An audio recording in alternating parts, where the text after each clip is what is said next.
الحمد لله نحمده ونستعينه ونستغفره ونعوذ بالله من شرور أنفسنا ومن سيئات أعمالنا من يهده الله فلا مضل له ومن يضلل فلا هادي له ونشهد أن لا إله إلا الله وحده لا شريك له ونشهد أن سيدنا وحبيبنا ومولانا محمدا عبده ورسوله الذي أرسله بالحق بشيرا ونذيرا وداعيا إلى الله بإذنه وسراجا وقمرا منيرا فقد قال الله تعالى في كلامه المجيد والفرقانه الحميد أعوذ بالله من الشيطان الرجيم بسم الله الرحمن الرحيم يسألك الناس عن الساعة قل إنما علمها عند الله وما يدريك لعل الساعة تكون قريب وقال رسول الله صلى الله عليه وسلم ما المسؤول عنها بأعلم من السائل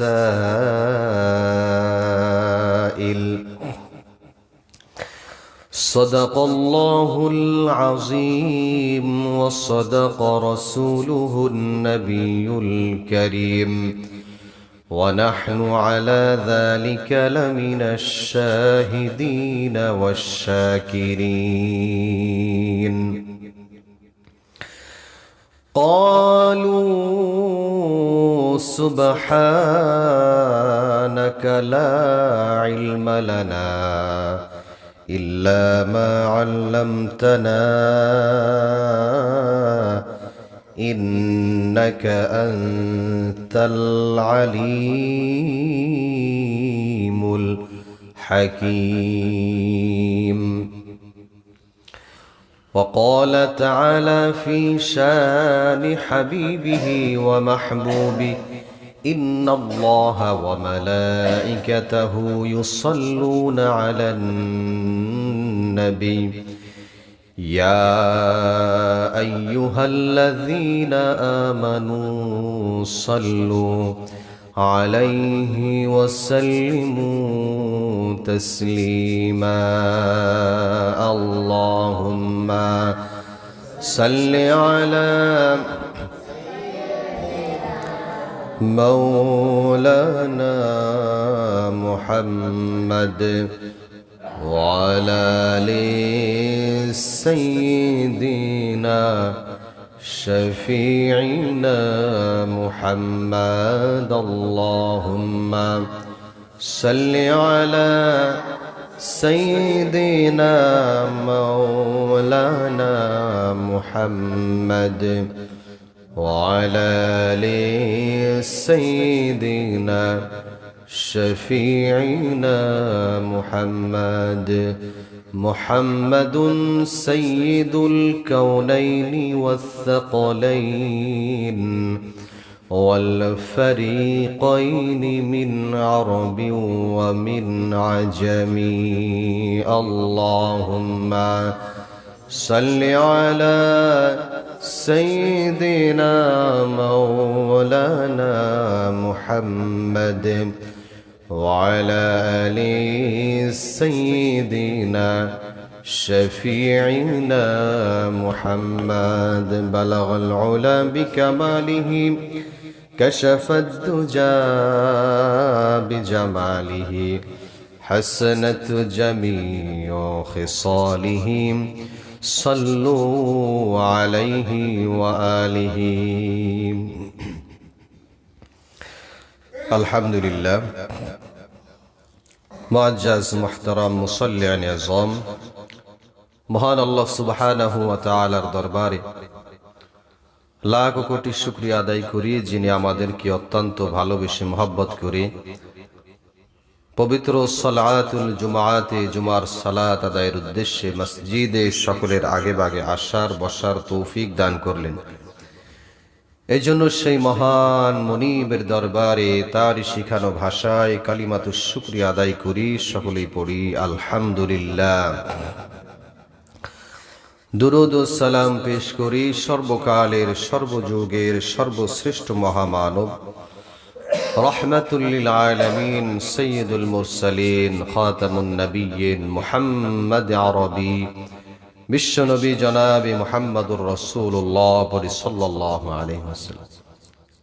আরো একবার কৃতজ্ঞতা জ্ঞাপন করি যে আল্লাহ সুবহানাহু ওয়া তাআলা আমাদেরকে হায়াত তৈয়বা দান করেছেন। গত জুমাবার থেকে নিয়ে আজকের জুমাবার পর্যন্ত সুস্থ হালাতে রেখেছেন। আল্লাহর ঘর মসজিদে সুস্থতার সাথে আসতে পেরেছি, এই জন্য আরো একবার কৃতজ্ঞতা পড়ি আলহামদুলিল্লাহ। প্রাণপ্রিয় মুসাল্লিয়ান ইকরাম, আমি আপনাদের সম্মুখে পবিত্র কোরআনুল কারীম থেকে একটি আয়াতে কারিমা তেলাওয়াত করেছি। নবী করিম সাল্লাল্লাহু আলাইহি ওয়াসাল্লামের অসংখ্য অগণিত হাদিস থেকে একটি হাদিসের অংশ বিশেষ আপনাদেরকে শুনিয়েছি। এই আয়াত এবং হাদিসের আলোকে নির্দিষ্ট বিষয়ের উপরে আমলের নিয়তে ইখলাসের সাথে কিছু আলোচনা শোনার চেষ্টা করব। আল্লাহ সুবহানাহু ওয়া তাআলা আমাদের সকলকে ধৈর্য সহকারে শুনে নিজেদের জীবনে বাস্তবায়ন করে আমল করার তৌফিক দান করুন, পড়ি আমিন। প্রাণপ্রিয় দিনদার ইমানদার মুসাল্লিয়ান ইকরাম, আল্লাহ সুবহানাহু ওয়া তাআলা যেই কিয়ামতের ঘোষণা দিয়েছেন, এই কিয়ামত একদিন সংঘটিত হবে, এই বিষয়ে ভূমিকা স্বরূপ কিছু কথা গত জুমায় আমরা শুনেছি। তো বিশেষ বিশেষ অনেক আলামত রয়েছে যে কিয়ামতের কিছু বড় আলামত আছে, কিছু ছোট আলামত রয়েছে। তো ছোট আলামত অসংখ্য আলামত রয়েছে, কিছু সেখান থেকে বাছাই করে আমরা আলামতগুলো শোনার চেষ্টা করব। ছোট আলামতগুলো বেশিরভাগ আলামত আমাদের দুনিয়ায় অলরেডি বাস্তবায়ন হয়ে গেছে। ম্যাক্সিমাম আলামতগুলো আমাদের ভিতরে, সমাজের ভিতরে, মানুষের ভিতরে এক এক করে দেখতে দেখতে ছোট আলামতগুলো অধিকাংশই বাস্তবায়ন হয়ে গেছে। তাহলে বাকি থাকে কি? শুধুমাত্র বড় আলামতের অপেক্ষায় আমরা আছি। খুব বেশি দেরি নয় বলতে গেলে। নবী আলাইহিস সালাতু ওয়াস সালাম বলেছেন, বুইস্তু আনা ওয়াসাআতু কাহাতাইন, যে আমি এবং কিয়ামত খুব কাছাকাছি। দুইটা আঙ্গুল এভাবে দেখিয়ে বললেন, তর্জনী মধ্যমা দেখিয়ে বললেন যে আমি এবং কিয়ামত এরকম কাছাকাছি অবস্থান করেছি। তার মানে নবীজির আগমন কিয়ামতের বার্তা সূচনা বহন করে। তো এই বলতে বলতে 1400 বছর 1500 বছরে পদার্পণ করেছে অলরেডি। তো বোঝাই যাচ্ছে যে অনেক সময় কিন্তু আমাদের ভিতর থেকে চলে গেছে কিয়ামত। নবী আলাইহিস সালাতু ওয়াস সালাম এভাবে উপমা দিতেন, অনেক গুরুত্বপূর্ণ বিষয়গুলো এভাবে বুঝাতেন যে জিনিসটা এরকম গুরুত্ব, এতটা নিকটে। আর একটা হাদিসের ভিতর নবীজি বুঝাতে যে বললেন যে আনা ওয়াকাফিলুল ইয়াতীমি কাহাতাইন, যে আমি এবং এতিমের রক্ষণাবেক্ষণকারী এরকম দুটো আঙ্গুল দেখিয়ে বললেন যে জান্নাতের ভিতরে কাছাকাছি অবস্থান করব। সুবহানাল্লাহ। যারা এতিমের রক্ষণাবেক্ষণ করে, নবী আলাইহিস সালাতু ওয়াস সালাম আর সেই এতিমের রক্ষণাবেক্ষণকারী জান্নাতের ভিতর কোথায় থাকবেন? কাছাকাছি থাকবেন। তো নবী আলাইহিস সালাতু ওয়াস সালাম সবসময় শ্রোতাদেরকে, সাহাবীদেরকে কিছু এমন ভাবে বলতেন যাতে বুঝতে সুবিধা হয়। কিছু প্রশ্ন করতেন আগে। অনেক সময় অনেক কথা বলার ভিতরে প্রশ্ন ছুড়ে দিতেন। প্রশ্ন করার পরে যাতে করে মাথার ভিতরে আমাদের আসে যে এর উত্তরটা কি হবে, নবী আলাইহিস সালাতু ওয়াস সালাম এর পরে উত্তরটা বলে দিতেন। এটা একটা মানে বর্তমানে আমাদের ভিতরে এই যে নবী আলাইহিস সালাতু ওয়াস সালাম দেখিয়ে দিয়েছেন, আমরা সেখান থেকে আধুনিক সমাজের মানুষেরা আমরা সেখান থেকে শিখেছি। এখান থেকে একটা হাদিস আছে যে নবী আলাইহিস সালাতু ওয়াস সালাম একদিন সাহাবীদেরকে সামনে নিয়ে তিনি বলতেছিলেন, ইন্না মিনাশ শাজারাতি শাজারাতান লা ইয়াসকুতু ওয়ারাকুহা, যে এমন একটা গাছের কথা কি তোমরা বলতে পারো যেই গাছটা ওয়া ইন্নাহা মাসালুল মুসলিম, যে মুসলিমের ন্যায়, সেই গাছটা কি তোমরা বলো তো। তো সাহাবীদের ভিতর থেকে অনেকেই অনেক গাছের কথা বললেন, তো যেই গাছটা উত্তর হবে সেইটা আর কেউ বলতে পারে নাই। তো ওমর ইবনে আব্দুল আজিজ, ওমর রাদিয়াল্লাহু তাআলা আনহুর ছেলে আব্দুল্লাহ, তিনি এই উত্তরটা জানতেন। তিনি বাড়ি যেয়ে বললেন যে আব্বা, আমি তো এই উত্তরটা জানতাম। তো বলল যে উত্তরটা কি হবে? কয় উত্তরটা হবে খেজুর গাছ। মানে বাড়ির কাছে যেটা, সেটার কথা আর মনে নাই। এখন বলো, তুমি যদি ওইখানে মজলিসের ভিতরে উত্তরটা বলতে পারতা, নবীর সামনে আমার কলিজাটা অনেক বড় হয়ে যেত। বললে যে আব্বা জান, যে সেখানে অনেক বড় বড় সাহাবীরা, আমার চাচা জানরা ছিল, আপনি ছিলেন, আপনারা কেউ পারেন নাই, আমি কিভাবে বলি সেখানে। তো এই নবী আলাইহিস সালাতু ওয়াস সালাম প্রশ্ন করার পর শেষে এসে উত্তরটা দিয়েছেন, ইন্নাহা নাখলা, যে খেজুর গাছ এটা মুসলিমের ন্যায় অর্থ বহন করে। কারণ খেজুর গাছ অনেক কাজে আসে। মুসলমান ইমানদার ব্যক্তি যেভাবে একজন মানুষ আর একজন মানুষের উপকারে আসে, কাজে আসে, ঠিক তেমনি খেজুর গাছও মানুষের অনেক কাজে আসে। এটা একটা উপমা, এক্সাম্পল হাদিসের ভিতরে আসছে। তো ঠিক তেমনি কিয়ামতের ব্যাপারে নবী আলাইহিস সালাতু ওয়াস সালাম উপমা দিয়ে দিয়েছেন যে আমি আর কিয়ামত, এই কথা বলে না, আমি এবং কিয়ামত একদম কাছাকাছি, পাশাপাশি, পিঠাপিঠি অবতীর্ণ হয়েছে। তার মানে নবী আলাইহিস সালাতু ওয়াস সালাম বিদায় নিয়ে চলে গেছেন। কিয়ামত আর বেশি দেরি নয়। ছোট ছোট যত সিমটমস, আলামত রয়েছে, বেশিরভাগ আলামতগুলো প্রকাশ পেয়েছে। তো নবী আলাইহিস সালাতু ওয়াস সালাম মক্কার কাফের সহ পথভ্রষ্ট মানুষদেরকে তিনি যখন এই কথাগুলো বলতে লাগলেন যে কিয়ামত কিন্তু একদিন আসবে, তোমরা যাই করো দুনিয়াতে, নামাজ পড়ো না, রোজা রাখো না, আকামতালি বজ্জাতি যাই করো না কেন, এই দিন কিন্তু শেষ নয়। এমন একটা দিন আছে যেই দিনটা কিয়ামতের দিন।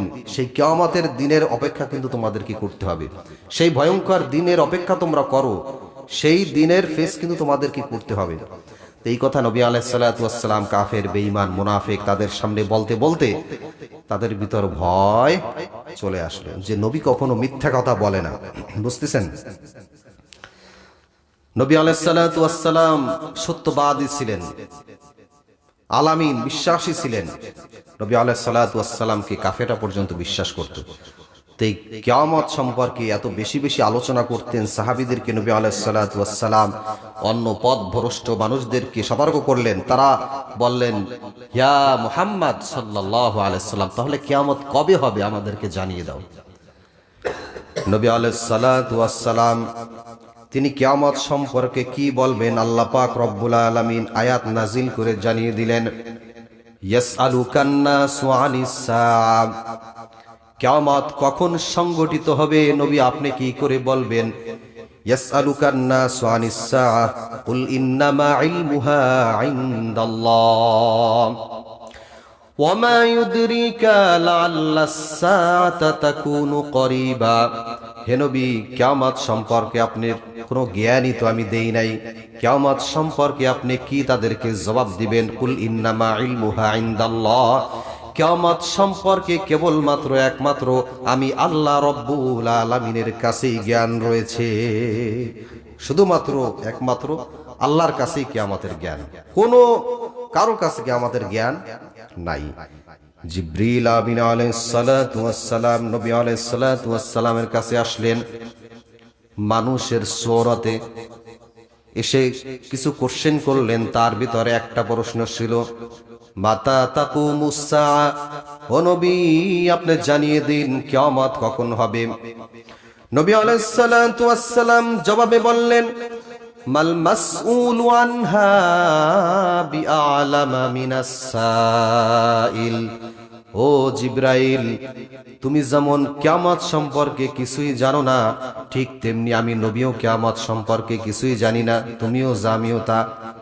যাকে প্রশ্ন করা হয়েছে প্রশ্নকারীর চেয়ে বেশি জানে না, তার মানে তুমিও যা আমিও তাই। কিয়ামত সম্পর্কে জিব্রিল তোমাকেও আল্লাহ জানায় নাই, আমাকেও জানায় নাই। এমন কি যেই ফেরেশতা ইসরাফিল আলাইহিস সালাতু ওয়াস সালাম সিংহা হাতে নিয়ে মুখের কাছে নিয়ে বসে আছে আল্লাহর হুকুমের অপেক্ষায়, আল্লাহ তাআলা কখন হুকুম করবেন, ফুৎকার দিবে, সঙ্গে সঙ্গে কিয়ামত হয়ে যাবে। ইসরাফিল আলাইহিস সালাতু ওয়াস সালামকেও জিজ্ঞেস করা হয়েছিল যে ভাই কিয়ামত কবে হবে, আমরা তো কেউ জানি না, তুমি কি বলতে পারো? ইসরাফিল আলাইহিস সালাতু ওয়াস সালাম কয়, আল্লাহ সুবহানাহু ওয়া তাআলা আমাকেও জানায় নাই, তবে আমি অত্যন্ত সতর্কতার সাথে এই সিংহা হাতে নিয়ে মুখের কাছে নিয়ে বসে থাকি। একটা সেকেন্ডের জন্য আমার মুখটা অন্যদিকে ঘুরাই না, কখন জানি আল্লাহ সুবহানাহু ওয়া তাআলা আমাকে অর্ডার করে, সেই অর্ডারের অপেক্ষায় আমি আছি, কিন্তু আমি নির্দিষ্ট সময়ে জানি না। যখনই আল্লাহ সুবহানাহু ওয়া তাআলা আমাকে অর্ডার করবে, সঙ্গে সঙ্গে ফুৎকার দিব, কিয়ামত হয়ে যাবে। আমার ভাইয়েরা, ফেরেশতারা আল্লাহ সুবহানাহু ওয়া তাআলাকে প্রচন্ড পরিমাণে ভয় পায়। আর একটা হাদিস শুনেন, একজন ফেরেশতার নাম মিকাঈল আলাইহিস সালাতু ওয়াস সালাম, তার সহপাঠী অন্য ফেরেশতারা তাকে প্রশ্ন করলেন, ভাই তোমাকে আমরা কখনোই হাসতে দেখি না, তুমি কেন হাসো না? তার মানে ফেরেশতারা কিন্তু হাসে, আমরা তোমাকে কখনো হাসতে দেখি না, ব্যাপারটা কি? ওই ফেরেশতার জবাবে বলে, যেই দিন আমি দেখেছি আল্লাহ সুবহানাহু ওয়া তাআলা ওই জাহান্নামের আগুন তৈরি করেছে, জাহান্নাম তৈরি করেছে, সেই দিন থেকে আমি হাসা বন্ধ করে দিয়েছি। এতটা ভয় তাদের অন্তরের ভিতর ছিল, ফেরেশতাদের ভিতরে এতটা ভয়। তো এই ইসরাফিল আলাইহিস সালাতু ওয়াস সালাম তিনিও কিন্তু জানেন না যে কখন কিয়ামত হবে। আর একজন সাহাবী নবী আলাইহিস সালাতু ওয়াস সালামের কাছে এসে বললেন, ইয়া রাসূলুল্লাহ, মাতা তাকুমুস সাআ, কিয়ামত কখন সংঘটিত হবে? নবী আলাইহিস সালাতু ওয়াস সালাম ওই সাহাবীকে উল্টা প্রশ্ন করলেন, মা আদাদতা লাহা, তুমি কিয়ামত সম্পর্কে এত বেশি উদ্বিগ্ন কেন, বেশি জানতে চাও কেন? কিয়ামতের জন্য যা প্রস্তুত করে রাখা দরকার, কি প্রস্তুত করে রেখেছো? ওই সাহাবী জবাব দেয়, ইয়া রাসূলুল্লাহ, কিয়ামত সম্পর্কে তেমন কিছুই প্রস্তুত করতে পারি নাই, ইল্লা আন্নী উহিব্বুল্লাহ ওয়া রাসূলাহ, ইয়া রাসূলুল্লাহ, শুধু এতটুকু বলতে পারি, আল্লাহ আল্লাহর রাসূলের মহাব্বত ভালোবাসা আমার অন্তরের ভিতর সব চাইতে বেশি। সুবহানাল্লাহ বলেন, যে আমার অন্তরের ভিতর ইয়া রাসূলুল্লাহ এতটুকু বলতে পারি যে আল্লাহ আল্লাহর রাসূলের মহাব্বত ভালোবাসা এইটা আমি পয়দা করতে পেরেছি। কিয়ামত সম্পর্কে আমি কিছু প্রস্তুত করতে পারি নাই। নবীজি বলেন, ও আমার সাহাবী শুনে রাখো, আনতা মা মান আহবাবতা, তুমি যেই মহাব্বত ভালোবাসা তোমার অন্তরের ভিতরে তৈরি করেছো, এই মহাব্বত ভালোবাসা যাদের জন্য তৈরি করেছো তাদের সঙ্গেই, তার মানে তুমি আমার সঙ্গেই জান্নাতে চলে যেতে পারবা। সুবহানাল্লাহ। মহাব্বত ভালোবাসা কাদের সাথে করবেন? গাঞ্জাখোর, নামাজ পড়ে না, রোজা রাখে না, কথার ভিতরে 10টা মিথ্যা কথা বলে, এদের কাছ থেকে যতটা নিজেকে এড়িয়ে চলতে পারবেন, দিনদার, ইমানদার, মুমিন, মুত্তাকি যেই সকল ব্যক্তিরা আছে, আল্লাহওয়ালা বুজুর্গ ব্যক্তি আছে, তাদের সাথে 2 মিনিট বললেও, বসলেও, কথা বললেও ইমানটা মজবুত হবে, ভালোবাসা তৈরি হবে। দেখবেন একটা ওসিলায় আল্লাহ তাআলা তাদের পাশাপাশি জান্নাতের ব্যবস্থা করে দিবেন। এই জন্য আমাদেরকে মুহাব্বত ভালোবাসা তৈরি করা দরকার, বেশি বেশি করে কাদের সঙ্গে? ইমানদার, মুত্তাকি ব্যক্তিদের সঙ্গে। আমার ভাইয়েরা, কিয়ামত কখন সংঘটিত হবে কেউ জানে না। এই কয়েকটা হাদিস থেকে আমরা এটা স্পষ্ট হলাম যে কিয়ামতের জ্ঞান আল্লাহর কাছে, দুনিয়ার কোনো মানুষের কাছে না। এই খবর কেউ বলতে পারে না।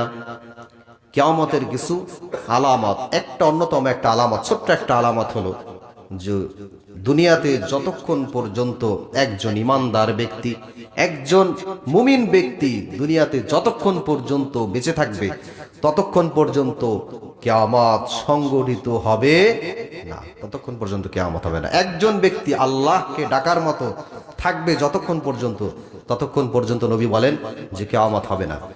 এই কথাটা শুনলে আমাদের ভিতরে একটা অন্যরকম ভালো লাগা কাজ করে, আর একটু পরে ভালো লাগা কাজ করবে না। একটু ক্লিয়ার করি আমি, আমাদের ভিতরে যত মানুষ আল্লাহকে ডাকে, এই মানুষগুলোর ভিতরে যারা আল্লাহরে ডাকে, এদের সবাইকে আল্লাহর সব বিধিবিধান হুকুম সঠিকভাবে পালন করে?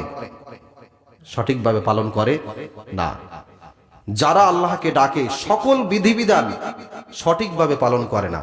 বাংলাদেশের ভিতরে আমি যদি বলি 18 থেকে 20 কোটি ব্যক্তির ভিতরে 17-18 কোটি মুসলমান, এই মুসলমানরা কোনো না কোনো সময় আল্লাহ সুবহানাহু ওয়া তাআলাকে ডাকে, সিজদা দেয়। কিন্তু যারা আল্লাহকে ডাকে এদের সকলের ডাকা কি নির্ভেজাল? সকলের ডাকা নির্ভেজাল, পরিপূর্ণ হক আদায় করে যেভাবে আল্লাহ তাআলাকে পালন করা দরকার সঠিকভাবে কিন্তু সবাই পালন করে না। হয়তো নামাজ পড়ে, যাকাতের বিধান সে সঠিক মনে করে না, হয়তো সে রোজা রাখে কিন্তু পর্দার বিধান সে সঠিকভাবে মনে করে না। অসংখ্য বিধান রয়েছে, যে বিধান আলোচনা করতে গেলে শুধু এই বিধান নিয়েই কথা বলতে হবে, কিয়ামতের আলামত সম্পর্কে আলোচনা করা যাবে না। অসংখ্য বিধান রয়েছে, যেই বিধানগুলো যে আমরা ইমানদার ব্যক্তি আল্লাহকে বিশ্বাস করেছি, রাসূলকে বিশ্বাস করেছি, জান্নাত জাহান্নাম পরকাল বিশ্বাস করেছি, কিন্তু আমরা সকল বিধিবিধানগুলো সঠিক মনে করি না। 4টা ফরজ আদায় করার পরে ওযু বানালেন, প্রস্রাব করলে যেভাবে ওযু নষ্ট হয়ে যায়, 6টা জিনিসের উপর বিশ্বাস করেছেন, জান্নাত জাহান্নাম পরকাল, 6টা জিনিস বিশ্বাস করার পরে একটা আপনি অমান্য করেছেন, আপনার ঈমান নাই। এমন ব্যক্তি আল্লাহ সুবহানাহু ওয়া তাআলাকে ডাকা না ডাকা সমান কথা। এখন বলেন, একজন ব্যক্তি সঠিকভাবে যদি আল্লাহকে ডাকে, এমন ব্যক্তির সংখ্যা সমাজে কত পার্সেন্ট আছে? এরকম ব্যক্তি আল্লাহ সুবহানাহু ওয়া তাআলাকে ডাকবে সব জায়গায় সঠিকভাবে। এরকম ব্যক্তি যখন একজন ব্যক্তি আল্লাহ সুবহানাহু ওয়া তাআলাকে ডাকার মতো দুনিয়ায় থাকবে, নবী বলেন ততক্ষণ পর্যন্ত আল্লাহ রাব্বুল আলামিন কিয়ামত দিবেন না। সেরকম ইমানদার পাক্কা মুসলমান আল্লাহ তাআলা আমাদের জীবনে, প্রত্যেকটা মানুষের জীবনে এরকম ইমানদারিত্ব দান করুক, পড়ি আমিন। এইরকম ইমান যদি অর্জন করা যায়, মৃত্যুর সঙ্গে সঙ্গে জান্নাত পাওয়া যাবে। একটা বিধান মানলাম আর একটা বিধান মানলাম না, একটা বিধান কিছু মানলাম আর একটা বিধান কিছু মানলাম। কোরআনের একটা বিধান একবার বললেই সেটা কার্যকর হয়ে যায়। সেখানে কিছু বিধান, গুরুত্বপূর্ণ ফরজ বিধানগুলো একবার নয়, দুইবার নয়, একাধিক পরিমাণ আসছে, অথচ অসংখ্য বিধান আমরা পালন করি না। আমার ভাইয়েরা, আল্লাহ সুবহানাহু ওয়া তাআলা এই সকল বিধিবিধানগুলো আমাদের সঠিকভাবে পালন করার তৌফিক দান করুক, পড়ি আমিন। কিয়ামতের অসংখ্য আলামতের ভিতরে একটি আলামত হচ্ছে, 10টি বড় বড় আলামত রয়েছে। এই 10টি বড় বড় আলামতের ভিতর একটা আলামত হলো যে প্রত্যেক দিন সূর্য উদিত হয় কোন দিক থেকে? পূর্ব দিক থেকে। একদিন পূর্ব দিক থেকে উদিত না হয়ে সূর্য পশ্চিম দিক থেকে উদিত হবে। একদিন রাতটা এমন হবে, রাতটা একদিন, 2 দিন, 3 দিনে গড়িয়ে যাবে, মানুষ অস্থির হয়ে যাবে। সকাল হয় না কেন? এত লম্বা রাত, ঘুমাতে ঘুমাতে আর ঘুমাতে ইচ্ছা করবে না, মানুষ ক্লান্ত হয়ে যাবে। সকাল হয় না কেন? ঘরের ভিতরে জন্তু পশু পাখি চেঁচামেচি করতে করতে ঘর থেকে বের হয়ে যাবে। এরপর 3 রাত পরে যে সূর্য উদিত হবে, পূর্ব দিক থেকে নয়, পশ্চিম দিক থেকে সূর্য উদিত হবে। পশ্চিম দিক থেকে সূর্য উদয় হয়ে কিছুক্ষণ উপরে উঠে আবার আস্তে করে পশ্চিমে ঢলে পড়বে, পশ্চিমে অস্ত যাবে। এই যে একটা পরিস্থিতি তৈরি হবে, এরপর থেকে আবার পূর্বের ন্যায় পূর্ব দিক থেকে সূর্য উদয় হবে, পশ্চিম অস্ত যাবে, পূর্ব দিক থেকে উদয় হবে, পশ্চিম অস্ত যাবে। এই যে কিয়ামতের আলামত, একটা 10টা বড় বড় আলামতের ভিতরে একটা আলামত হলো পশ্চিমে সূর্য উদয় হওয়া। এই পশ্চিমে সূর্য উদয় হওয়ার পরে ইমানদার ব্যক্তি, দিনদার ব্যক্তি বলেন, এরপর মুনাফিক বলেন, যত ব্যক্তি আছে দুনিয়াতে সকল ব্যক্তির জন্য দুইটা দরজা চিরদিনের জন্য বন্ধ হয়ে যাবে। তওবার রাস্তা বন্ধ হয়ে যাবে। তওবার দুইটা স্তর রয়েছে, ব্যক্তি জীবনে তওবা আর সমষ্টি জীবনে তওবা। এইটা বোঝানোর জন্য এই আলামতটা আমি প্রথমে বলেছি। ব্যক্তি জীবনে তওবা কি? ব্যক্তি জীবনে তওবা হলো সাকরাত শুরু হওয়ার আগ পর্যন্ত। ব্যক্তি জীবনে আমি আপনি তওবা করব, তওবার শেষ সীমানা কোন পর্যন্ত ভালো করে বোঝেন। মৃত্যুর আগ পর্যন্ত তওবার লাস্ট সীমানা শেষ। আপনার মৃত্যু হয়ে যাবে, আপনি বুঝতে পারতেছেন যে একটু পরে আমার মৃত্যু হয়ে যাবে। আপনি আজরাইলকে দেখে ফেলছেন, আপনি বুঝে ফেলছেন যে আমার মৃত্যু হয়ে যাবে। তখন যদি আপনি আল্লাহকে ডাকেন, তখন আপনার তওবার কবুল হবে না। এর শেষ পর্যন্ত আপনার তওবার রাস্তা খোলা আছে। আর একটা আয়াতের ভিতরে আসছে, যারা মনের ভিতরে সবসময় এই কথা চিন্তা করে যে ওই মৃত্যুর সময় তওবা করব, তাদের তওবা নসিব হয় না। ওয়ালাইসাতিত তাওবাতু লিল্লাযীনা ইয়ামালুনাস সাইয়্যাত। আল্লাহ বলেন ওই সকল ব্যক্তির যৌন তওবা নয়, হাত্তা ইযা হাদারা আহাদাহুমুল মাউত, যখন তাদের কাছে মৃত্যু একদম কাছাকাছি চলে আসে। হাত্তা ইযা হাদারা আহাদাহুমুল মাউত, মৃত্যুর সময় রব্বুল আলামিনকে ডাক দিয়ে বলেন, ক্বালা ইন্নী তুবতুল আনা ওয়ালাল্লাযীনা ইয়ামুতুনা ওয়া হুম কুফফার, রব্বুল আলামিন আমাদেরকে ক্ষমা করে দাও। তখন রব্বুল আলামিন তাদের তওবা নসিব করে না, তাদের মৃত্যুটা তখন কাফেরের মৃত্যু হয়ে যায়। নাউজুবিল্লাহ। এই জন্য ব্যক্তি জীবনে যে আমার তওবার শেষ সীমানা আছে, শেষ সীমানা আপনার নসিব নাও হতে পারে। এই একটা কারণ। আল্লাহ সুবহানাহু ওয়া তাআলা এই পশ্চিম আকাশে সূর্য উদয় হওয়ার পরে কোনো বেদিন কাফেরের ইমানদারিত্ব কবুল করা হবে না। কোনো ব্যক্তি যখন তখন কালেমা পড়ে মুসলমান হয় যে এখন আমি মুসলমান হয়ে গেলাম, অথচ তখন অসংখ্য গুনাহগার তওবা করবে, পাপ মোচন করার জন্য তওবা করবে, তাদের তওবা কবুল করা হবে না। এটা হচ্ছে সমষ্টিগতভাবে তওবার শেষ সীমানা। ইমানদার ব্যক্তি, বেশিরভাগ ইমানদার ব্যক্তি গুনাহ নিয়ে জীবন যাপন করে। তো যখন দেখবে যে পশ্চিম আকাশে সূর্য উদয় হয়েছে, তখন এই মুসলমানগুলো আল্লাহর কাছে তওবা করবে। তখন যেই ব্যক্তিরা তওবা করবে, এখন বলেন তাদের তওবা কি কবুল হবে? তাদের তওবা কবুল হবে না। আর যারা ইমানদারি ছিল না, কাফের ছিল, এই কাফের ব্যক্তিরা তখন যখন দেখবে পশ্চিম আকাশে সূর্য উদয় হয়েছে, যে এখন কালেমা পড়ি, আর কাফের থাকবো না, এতকাল ছিলাম বেদিন কাফের ছিলাম, এখন আর কাফের থাকবো না, কালেমা পড়ে মুসলমান হয়ে গেলাম, বলেন তাদের কি ঈমান আনায়ন করতে পারবে? তারা ঈমান আনায়ন করতে পারবে না। আল্লাহ সুবহানাহু ওয়া তাআলা তার বান্দাদেরকে প্রচন্ড পরিমাণে ভালোবাসেন। এই জন্য তওবার শেষ সীমানা লাস্ট মৃত্যুর আগ পর্যন্ত তওবার স্তর রেখেছেন। আল্লাহ সুবহানাহু ওয়া তাআলা বান্দাকে ভালোবাসেন যে বান্দা আমার কাছে মাফ চাক, ক্ষমা চাক, রোনাজারি করুক, আমি আল্লাহ তাআলা তাদেরকে মাফ করে দেব। আল্লাহ সুবহানাহু ওয়া তাআলা বান্দার দিকে তার জীবনের শেষ পর্যন্ত তাকিয়ে থাকে, বান্দা কখন ক্ষমা চায়। বান্দা যদি আল্লাহ সুবহানাহু ওয়া তাআলার কাছে ক্ষমা চেয়ে মাফ পেয়ে যেতে পারে, আল্লাহ সুবহানাহু ওয়া তাআলা পবিত্র কোরআনুল কারীমের ভিতরে সুস্পষ্টভাবে জানিয়ে দিয়েছেন, ইউবাদদিলুল্লাহু সাইয়্যাতিহিম হাসানাত। আমি আল্লাহ রাব্বুল আলামিন জানিয়ে দিলাম তার জীবনে যত গুনাহ রয়েছে সেই গুনাহগুলো আমি রব্বুল আলামিন সাইয়্যাতগুলো হাসানা দ্বারা পরিবর্তন করে সওয়াবে রূপান্তরিত করে দেব। সুবহানাল্লাহ।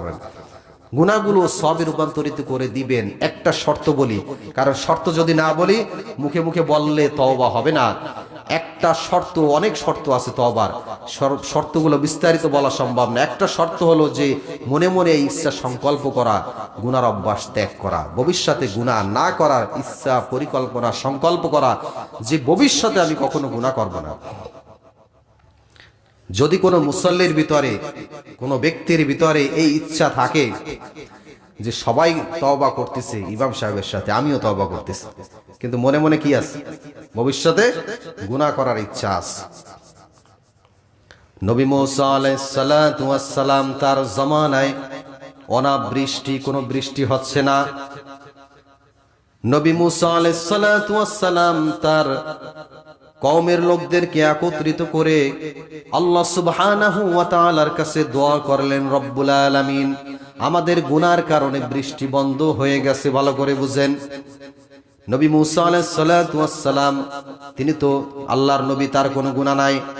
উম্মতের গুনার জন্য রোনাজারি করতেছে আল্লাহ সুবহানাহু ওয়া তাআলার কাছে। নবী মুসা আলাইহিস সালাতু ওয়াস সালাম রব্বুল আলামিনকে ডাক দিয়ে বলেন, আল্লাহ আমাদের গুনার কারণে বৃষ্টি বন্ধ হয়ে গেছে, রব্বুল আলামিন আমরা ক্ষমা চাই, বৃষ্টি দান করে দাও, বৃষ্টি বর্ষণ করো। সঙ্গে সঙ্গে ওহী নাজিল হয়ে গেল নবী মুসার কাছে। আল্লাহ সুবহানাহু ওয়া তাআলা নবী মুসাকে ডাক দিয়ে বলেন, মুসা এই মাজলিসের ভিতরে এমন একজন ব্যক্তি আছে যেই ব্যক্তির ভবিষ্যতে গুনাহ করার ইচ্ছা রয়েছে। নবী মুসা আলাইহিস সালাতু ওয়াস সালাম কওমের লোকদেরকে বললেন, তোমাদের ভিতরে একজন ব্যক্তি আছে, কে ব্যক্তি যার ভবিষ্যতে গুনাহ করার ইচ্ছা আছে, এই মজলিস থেকে বের হয়ে যাও। যেই পাপিষ্ঠ ব্যক্তি মজলিসের ভিতরে ছিল, ওই ব্যক্তি মনে মনে চিন্তা করতেছে, হায় রে ধরা খেয়ে গেছি। নবী মুসা কিভাবে জানলো?